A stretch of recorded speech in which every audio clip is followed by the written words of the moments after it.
Oh, 5 link, not bad. Okay, and so now I'll kind of explain the build and why it works so well, or at least I think it works so well, and I really enjoy playing it. My damage per second on my primary attack is not very much. Without my frenzy charges, it's only 3,728. But when I get my frenzy charges up, which I'll walk out here and do, and I'll kind of show you.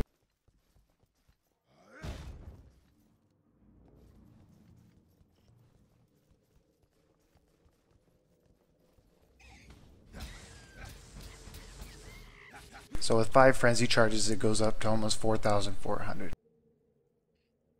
And that's because frenzy charges add just a lot of damage, and they also add a lot of attack speed. So my level 20, which I don't even have a quality on this yet, each charge gives me 12% physical damage and 11% attack speed. So when you stack 5 of them, it's really nice. I also use Arctic Armor. This one is just to help me with the multi-projectile dogs. It doesn't really do much more for me other than that, but on maps like Cells, where the boss is one of those Void Bear dogs, it makes him really trivial. I just sit there and pretty much take whatever he has. So Frenzy, I already told you about that. I just have it linked to faster attacks. At least I think I just have it on faster attacks. Oh, and I have life gain on hit on it as well. Tempest Shield, I use this in maps that don't have Void Bears. I like to have a little bit more mana to work with. My Mana Leech basically gives me enough to cover my attacks, but if I'm using Arctic Armor, that gets consumed very, very quickly if I'm fighting Void Bears. So Tempest Shield for the 4% block, and that's mainly because with that 4%, I go to 51% block, which is really, really kind of a significant number because now less than half the attacks I take from physical damage do not hit me. Enduring Cry, obviously to keep up my endurance charges. This is what makes this build so defensive. My estimated armor is only around 21% because I only have about 4,730 armor. In a group that goes up to about 7,000 when people have the armor aura up. But that 7 endurance charges gives me 35% reduction, so that boosts me up to right around 50%. And it's actually a little bit more than that because of how armor works and how it's calculated. Since there are no level 87 mobs in this game, and this number right here is calculated against a level 87 monster, that number is actually a little bit higher. You can see, well, my evasion just went down, and that's because, I'll show you my passives in a second, my frenzy charges also give me an evasion. So with the endurance charges around 7, my armor value and mitigation is really high. I have about 6,000 evasion, which this number is actually a lot more than 17 because of that reason that I just explained with the level 87 monsters and how they're not in the game yet. And then as you can see, I have 80 all resist and then 23 chaos. My gear is not that insane. These gloves, as you can see, they don't have that much armor. They're split between 163 armor and evasion. They only have about 62 life. The strength is really nice because that's extra life and extra physical damage. And then the lightning's pretty good as well. My belt doesn't really have any chaos resist on it. It just has nice resist and nice life and then some armor on there. Also with the block and stun recovery. Most people think that's just a garbage stat, but with this build it's actually really important. The closest I've ever gotten to death is when I got stunned by a Roa. And then when I was stunned, since you can't evade when you're stunned, archers almost killed me. So now I've gotten my block and stun recovery up to, if you put these two together, about 72% when I block and get stunned, which makes it about half the time being stunned from block. My boots, again, aren't too crazy. They just try resist with some pretty low resist, move speed and life, and they only have 134 evasion. My shield only has 900 armor. There's some shields that get up to almost 2,000 armor, and it only has 52 life. It just has some really nice resists on it, including 22 chaos. And then my chest again isn't very insane. It only has about 900 evasion, about 670 armor, some chaos resist, only 62 life. This ring is probably one of the best pieces of gear I have. 22 elemental damage. The Mana Leech on here is one of the big reasons I use it.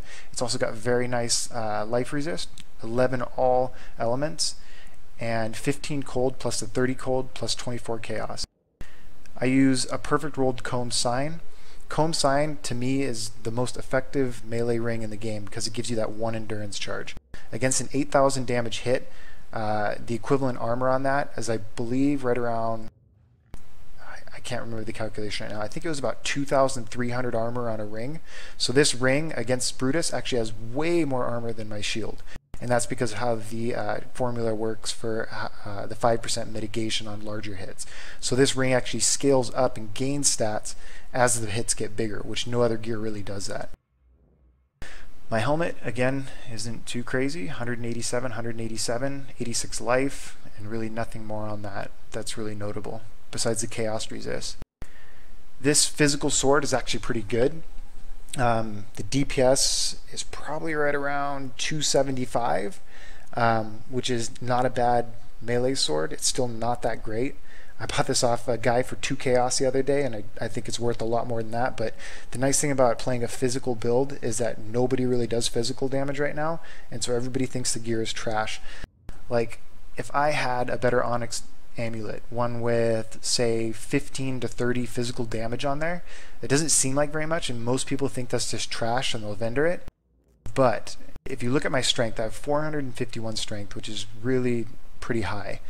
And then all these gems do, here's 48% physical damage, which if you have this up a couple more levels, I believe it gets up to about 57%.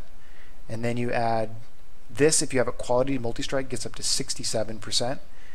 And then increased melee physical damage, you get 59% from that. And then from double strike, you get another 76%. On this strength, I think that equals out to be about 80 to 90%. So if you add all these up, my primary attack actually gets about plus 400 and something percent melee physical damage. It's still not that much, 326 to 812. But if I have my frenzy charges up, my attack speed is actually about 0.18. So when you multiply all these out, it equals a lot of damage. And so for me, physical actually scales really, really nice. When I 6-link this, what I'm going to try to do is actually put a increased fire damage gem in there, which is going to take, after quality in level 20, it converts about 59% of your physical damage and adds it as fire. So it doesn't actually subtract from your physical damage, it's just going to add it as pure fire damage.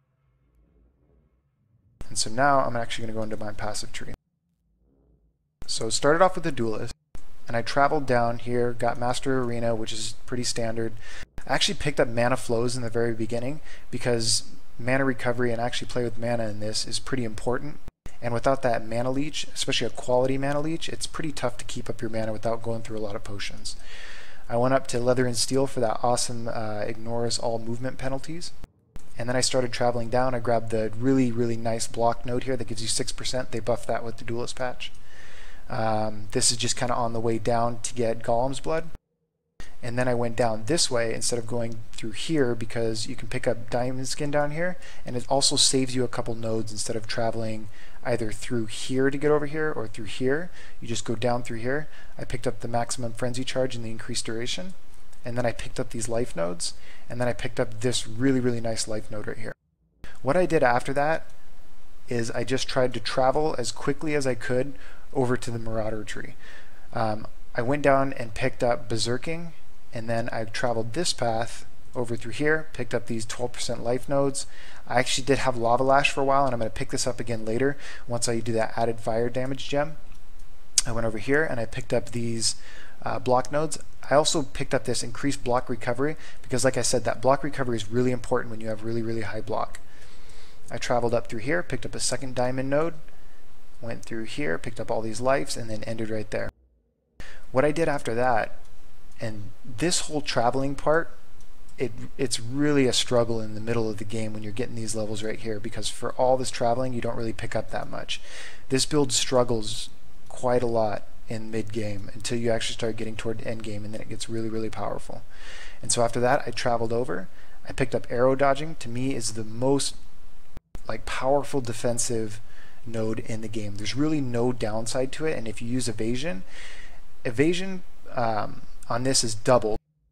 So as I said before, this is actually a lot higher, and then you double it. So let's say I get up near 50% chance to evade arrows, and then you match that with 51% chance to block. It makes range stuff almost do no damage to you. I can stand in like a million of those titty bitches and they almost do nothing to me. I went up here and picked up Maximum Frenzy, and then also to help out with the arrow dodging and then just evasion in general, I picked up the 4% increased evasion per frenzy charge. So that's a really nice node right there. I went down here and picked up Fitness.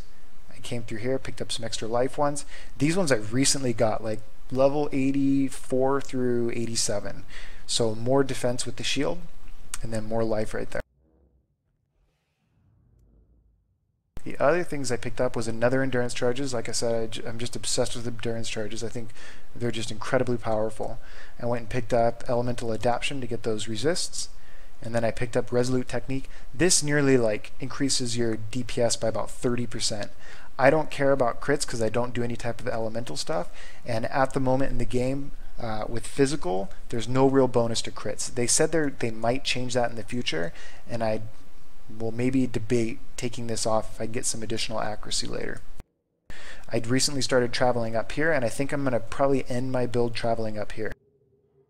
I may pick up this block node, but what I plan on doing is picking up an extra couple intelligence, because right now I can't level up my hatred again because I don't have the intelligence. And then I was going to come up here and pick up these life nodes. I was considering going down and picking up inner force, but I don't think it's worth traveling over here.